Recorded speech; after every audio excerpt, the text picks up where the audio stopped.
समस्त जनप्रतिनिधियों को ये बताना चाहूँगा कि ये वही युवा जो आज सड़क पर बैठा हुआ है, ये वही युवा है जो चुनाव में आपकी तरफ आपके सहयोग में रुख मोड़ने का काम करता है।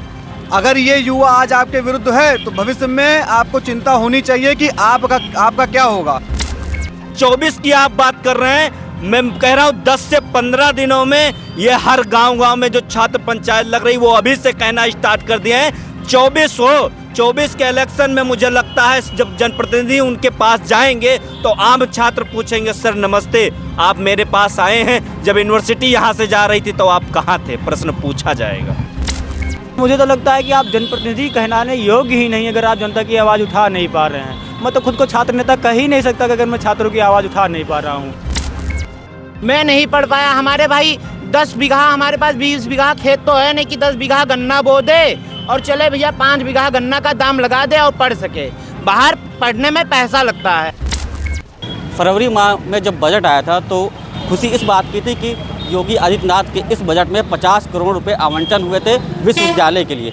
और इसके बाद नगर पंचायत नगर निकाय के जब चुनाव हुए तो गोंडा के जितने प्रतिनिधि थे, ब्लॉक प्रमुख से लेकर या ये समझ लीजिए भारतीय जनता पार्टी के जितने भी कार्यकर्ता थे, संगठन पदाधिकारी थे, जनप्रतिनिधि, सब ने इस बात का मुख्यमंत्री का चरण वंदन करते हुए खूब तारीफ की कि गोंडा को एक विश्वविद्यालय उन्होंने दिया। लेकिन फरवरी माह से अगस्त आते आते सारा मामला उल्टा हो गया और गोंडा से यह विश्वविद्यालय बलरामपुर चला गया, जिसको लेकर लगातार पिछले 1 महीने से कई छात्र संगठन आंदोलन कर रहे हैं और विश्वविद्यालय पुनः गोंडा में लाने का प्रयास कर रहे हैं। इसी के तहत कुछ छात्र हमारे पीछे देखिए सड़क पर बैठे हुए हैं और मांग कर रहे हैं कि जो विश्वविद्यालय बलरामपुर गया है उसे वापस गोंडा लाया जाए। आज यह सड़क पर बैठ के अपनी पढ़ाई कर रहे हैं। हमें ये दिक्कत नहीं है किसी और जनपद में बन रही है, हम तो कह रहे हैं गांव खुल जाए यूनिवर्सिटी, सभी को शिक्षा मिले, सभी को रोजगार मिले, भारत के सभी नागरिकों का, लेकिन हमारा अधिकार छीन के किसी और को न दिया जाए। इसीलिए हम लोग आज यहाँ बैठ के पढ़ाई कर रहे हैं अपनी। ये आंदोलन कब तक चलता रहेगा आप लोग? ये आंदोलन का आज हमारा 15वां दिन है। छात्र पंचायत के माध्यम से हम लोग गांव जा रहे हैं, छात्र चौपाल लगा रहे हैं और छात्रों का एक बड़ा हुजूम हम लोगों के साथ जुड़ रहा है। और ये 25 दिन हमारा कार्यक्रम चलने वाला है। 1 लाख पत्र लिख के हम लोग माननीय मुख्यमंत्री जी को भेजेंगे और हम लोग तो ये भी कह रहे हैं जब तक इस जनपद को यूनिवर्सिटी नहीं बनेगी तब तक हम लोग आंदोलन करते रहें। क्या मैसेज देना चाहते हैं जो जनप्रतिनिधि है कि आपकी आवाज़ वहाँ तक मुख्यमंत्री तक पहुँचाएँ?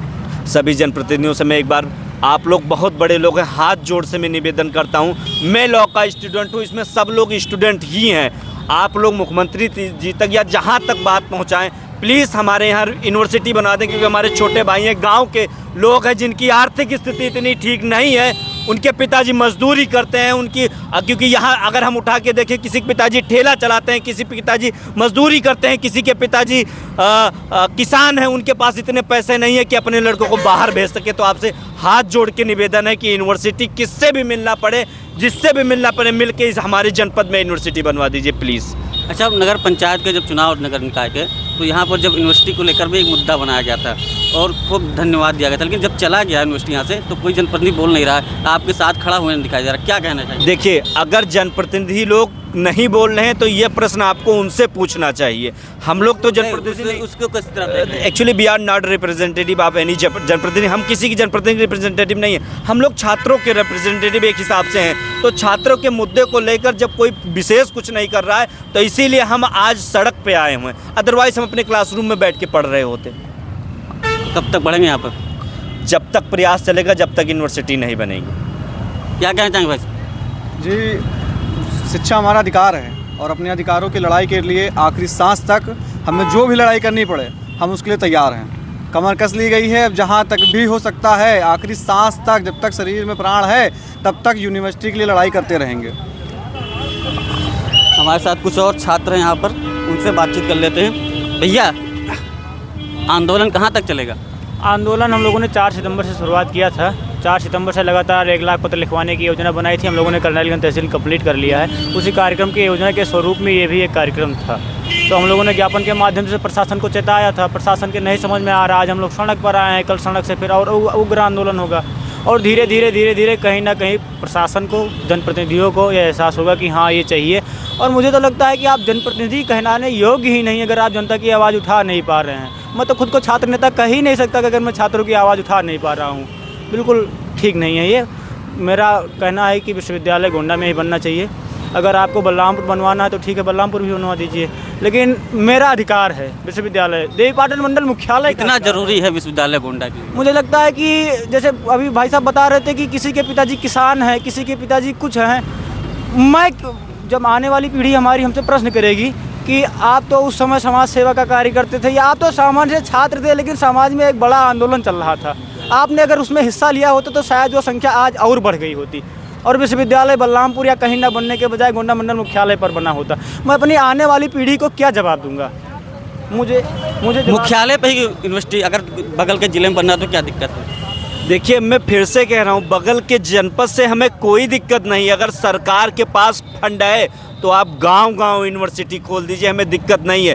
लेकिन हमारे जनपद के लिए आपने घोषणा की, ज़मीन सेलेक्ट हुई, सब कुछ बेस्ट चल रहा था, सब कुछ अच्छा था, हमारी यूनिवर्सिटी अब किसी और जनपद में भेज रहे हैं, ये हम बर्दाश्त नहीं करेंगे। हम ये वही युवा हैं, जब युवा बाहर निकल के आया है तो सरकार भी बदलने का काम किया है। तो भूलिए मत कि आने वाले कुछ ही महीनों में चुनाव है, तो हम लोग कोई बहुत बड़े नेता तो नहीं हैं, लेकिन मैं यही कहूँगा, एक एक युवा जब चाहा है तो कुछ ना कुछ समाज में एक मूलभूत परिवर्तन देखने को मिला। अगर हमारे साथ छल हुआ तो आने वाले वक्त में हम लोग ईंट का जवाब पत्थर से देने का काम करेंगे। मतलब क्या कहना चाहते हैं आप? 2024 में गोंडा में विश्वविद्यालय एक मुद्दा बनेगा? मुद्दा ये कह रहा हूं कि सड़क 24 की आप बात कर रहे हैं, मैं कह रहा हूं 10 से 15 दिनों में ये हर गांव-गांव में जो छात्र पंचायत लग रही वो अभी से कहना स्टार्ट कर दिए हैं। 24 के इलेक्शन में मुझे लगता है जब जनप्रतिनिधि उनके पास जाएंगे तो आम छात्र पूछेंगे, सर नमस्ते, आप मेरे पास आए हैं, जब यूनिवर्सिटी यहाँ से जा रही थी तो आप कहाँ थे? प्रश्न पूछा जाएगा। जी बिल्कुल, प्रश्न तो ज़रूर पूछा जाएगा। और आपको एक चीज़ और बता दूं कि गोंडा में उच्च शिक्षा के लिए बहुत बड़ा युवा प्लान करता है। वो अगर उच्च शिक्षा चाहता है तो उसे इलाहाबाद जाना पड़ता है, लखनऊ जाना पड़ता है, दिल्ली जाना पड़ता है, जो काफ़ी महंगा पड़ता है। यहाँ पर कुछ छात्र और भी उनसे जानने की कोशिश करते हैं, उन्हें विश्वविद्यालय गोंडा में क्यों चाहिए? अब मेरा नाम सूरज है, मैं इटिया थुक विकास खंड का हूँ। मेरी पढ़ाई तो हो चुकी है, लेकिन मैं करना चाहता था कुछ और। क्या करना चाहते हैं? मैं बीटेक करना चाहता था, लेकिन पैसे के चलते मैं नहीं कर पाया। मेरे पिताजी किसान हैं, हमारे पास इतना पैसा नहीं है कि हम लखनऊ जाए, इलाहाबाद जाए या कहीं और जाके पढ़ाई कर सके, ठीक है। लेकिन मैं तो नहीं पढ़ सका, मैं 5-6 हज़ार रुपये की अब नौकरी कर रहा हूँ, ठीक है। लेकिन मैं ये नहीं चाहता कि आने वाली हमारी पीढ़ी और हमारे छोटे छोटे भाई या बहन हमारे ऐसे ना हो, हमारे ऐसे लाइफ उनकी स्पॉइल ना हो। और मैं कहना चाहता हूँ कि हम तो एकदम सेलिब्रेट कर रहे थे। हमने सुना था कि योगी आदित्यनाथ जी ने हमारे गोंडा में विश्वविद्यालय का ऐलान किया है, तो हम बोले चलो हम नहीं पढ़ पाए, हमारे छोटे छोटे भाई बहन पढ़ पाएंगे, ठीक है। लेकिन मैं नहीं पढ़ पाया। हमारे भाई 10 बीघा, हमारे पास 20 बीघा खेत तो है नहीं कि 10 बीघा गन्ना बो दे और चले भैया 5 बीघा गन्ना का दाम लगा दे और पढ़ सके। बाहर पढ़ने में पैसा लगता है और गोंडा में हमारे विश्वविद्यालय हो चुका है, बाहर गया है, हमें उससे दिक्कत नहीं है। गोंडा बना दे, बहराइच बना दे, शरावस्ती बना दे, लेकिन हमारे गोंडा का गोंडा में तो बना है। इसीलिए मैं आज रोड पे ये वी वांट यूनिवर्सिटी का वो करके उतरा हूँ कि हमारे गोंडा में विश्वविद्यालय बहुत ज़रूरी है। और ये मुख्यालय है, ये जो है हमारा ये मुख्यालय, हर जगह मुख्यालय में ही सब काम होता है। बस मैं यही कहना चाहता हूँ कि हमारे गोंडा में बने। एक बात और है, छात्रों को बताना भी चाहूँगा, लगातार हम लोग जब प्रश्न पूछते हैं जाके जनप्रतिनिधियों से तो वो एक बार कहते हैं कि मुख्यमंत्री से मुलाकात करेंगे, उस पर बात करेंगे। लेकिन एक बात और निकल के आती है कि यहाँ पर वो भी कहते हैं कि कम से कम 200 कॉलेज और महाविद्यालय ऑलरेडी गोंडा में है, तो क्या जरूरत है विश्वविद्यालय की? देखिए, हमें उससे मतलब नहीं कितना है कितना नहीं है, हमें यूनिवर्सिटी चाहिए जहां हमें कम दाम में अच्छी शिक्षा मिल सके। और मैं आपके माध्यम से अपने समस्त जनप्रतिनिधियों को ये बताना चाहूँगा कि ये वही युवा जो आज सड़क पर बैठा हुआ है, ये वही युवा है जो चुनाव में आपकी तरफ आपके सहयोग में रुख मोड़ने का काम करता है। अगर ये युवा आज आपके विरुद्ध है तो भविष्य में आपको चिंता होनी चाहिए कि आपका क्या होगा। क्योंकि अगर आपको इस युवा की चिंता नहीं है, अगर आपको हमारे भविष्य की चिंता नहीं है, तो भविष्य में हमें भी आपकी कोई चिंता नहीं होगी। ये याद हमारे जनप्रतिनिधि ये याद रखें कि भविष्य में अब कोई चिंता नहीं होगी किसी भी तरह के युवा, जब तक यूनिवर्सिटी नहीं बन जाएगी हम किसी भी तरह के जनप्रतिनिधियों का सपोर्ट नहीं करेंगे।